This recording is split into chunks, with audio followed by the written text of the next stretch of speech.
Okay, papakita ko sa inyo kung paano ako nag-sketch, paano ako nag-digital sketch. Ang ginagamit ko application for sketching, Manga Studio EX, and Adobe Photoshop CS6. Maganda itong Manga Studio EX kasi para talaga siya sa manga, yung mga tools niya para sa manga, inking, sketching, perfect siya. And itong application na to para talaga to sa mga comic lovers, yung mga gustong gumawa ng comics. Ito yung perfect application para sa inyo. So, ayan nga, pag open mo, um, ready to paint na, ready to draw. Ayan, para mawala itong print guide basic na ito. Close nyo lang to. Ayan. Para kasi siya sa comic. Guide siya para sa comics. So, ayan, kung hindi kayo familiar dito sa Manga Studio, kung hindi pa kayo marunong gumamit, gagawa ko ng video tutorial para dito. Para sa mga tools, para makita niyo yung mga tools niya na sobrang gaganda for inking. Kung alam niyo yung paint toolsai, kung gumagamit kayo ng paint toolsai, lahat ng tools sa paint toolsai nandito. Hindi niyo na kailangan nun. Kasi yung paint toolsai, yung mabagal siya. Mabagal din siya. Kasi maliit lang siyang application. Kumbaga, wala siya masyadong features. Feature ba?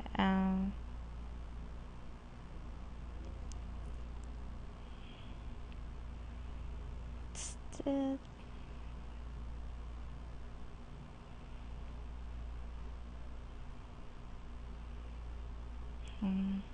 okay. Pag nag-sketch ako, hindi na ako gumagawa ng egg shape or guide. And tansyahin mo lang siya. Para sa manga, pwede kahit hiwalay masyado yung mata, kahit hiwalay between, okay lang.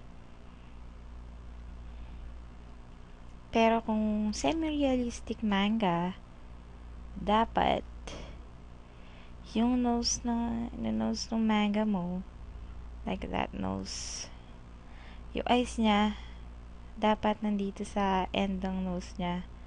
Dapat dyan lang siya. Yan. Tapos, erase mo siya.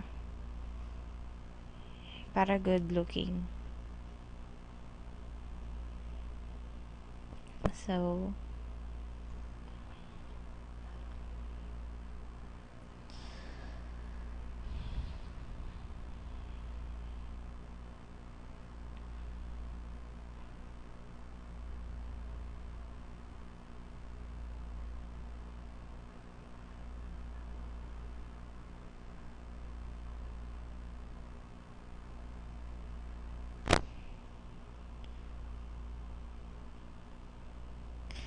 para to sa mga gusto mag-try,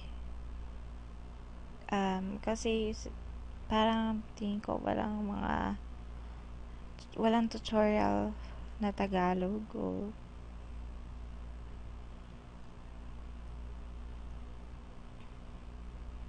kaya naisipan ko lang gumawa para doon sa mga gusto mag-try mag-digital painting.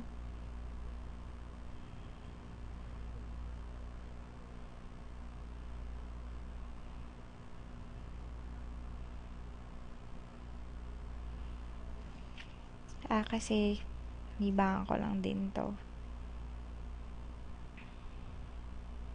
Wala ka nagagawa sa bahay. Pero hindi ko naisipang sumali sa mga contest. Hindi ako nag-effort doon. Hindi rin ako masyadong interesado sa mga contest. And hindi din ako nag-work. Hindi din ako nag-aral 4 days. Libangan lang talaga siya for me. Ayoko din mag-business or anything. Kahit sabihin, marami nagsasabi sa akin mag-business ako. Mas gusto ko na ng single try.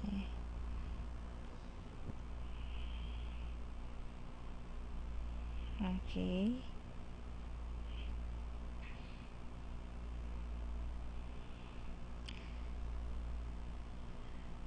Sa Body Shop CS6 kasi may custom pencil na ako. Parang a bit lang.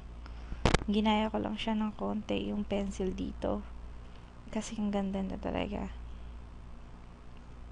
Ang ganda talaga ng pencil nitong Manga Studio.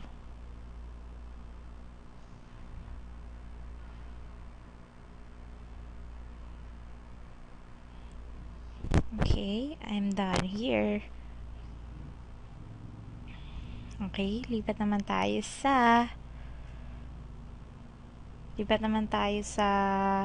Adobe Photoshop CS6. So, close ko na tong Manga Studio.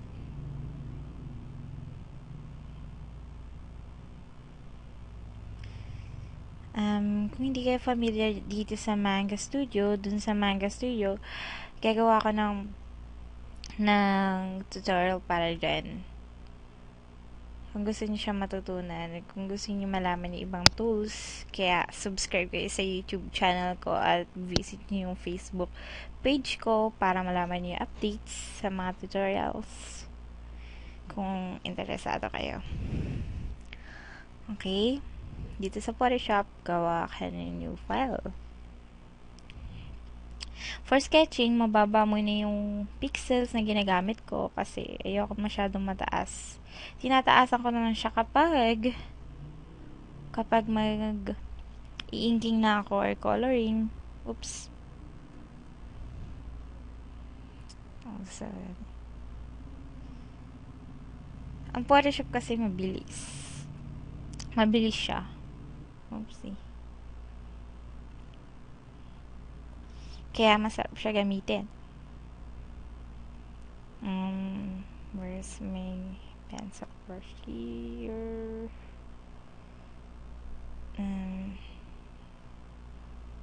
Okay. Ito yung pencil brush ko. Yan.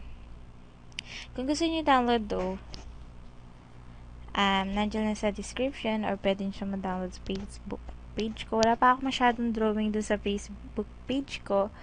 Pero, doon ako mag-aano ng update kasi kagagawa ko lang ng Facebook page and first tutorial ko to.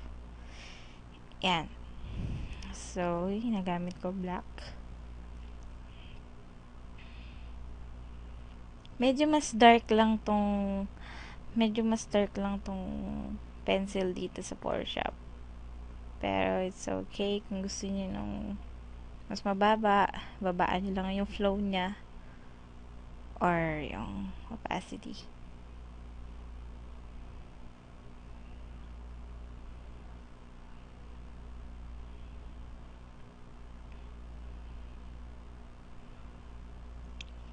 Dati pa lang talaga mahilig na ako sa manga. Mahilig na talaga ako dito. Kaya nung natuto mag-digital painting, eto, drawing talaga ako ng drawing.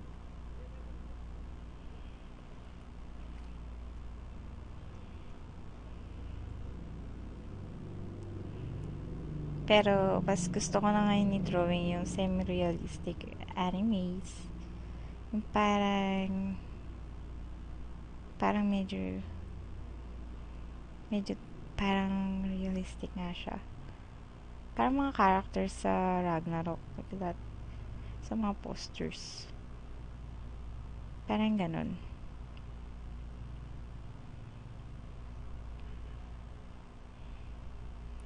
Pero minsan, nagdodrawing ako ng mga chibis kasi ang cute nila.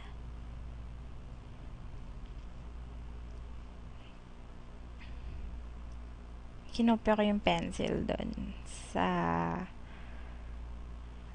Manga Studio EX. parang konti lang, kopya siya ng konti. Kung gusto nyo pang ibayin yung settings niya, madali lang. Ayan. Click nyo na yung color dynamics. Oops, wait. Kasi hindi ko masyado ginagamit yung color dynamics.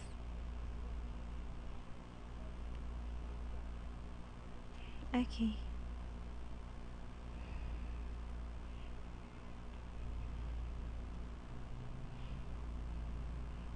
Mm-hmm.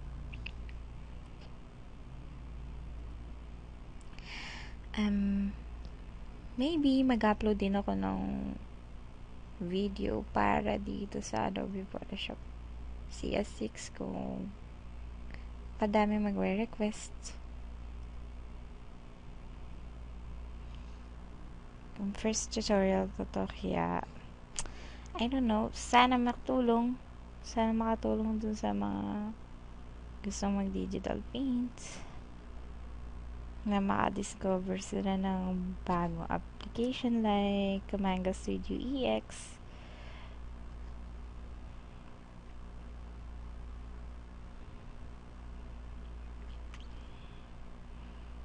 Ayan.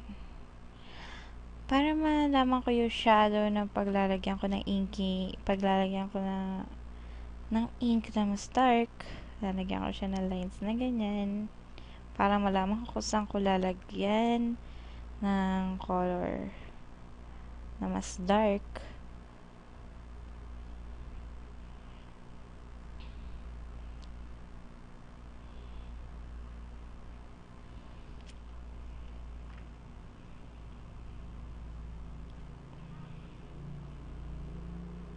Okay.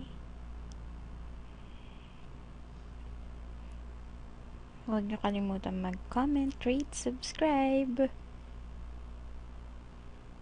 para sa updates. Well, first tutorial ko to. Sana nakatulong.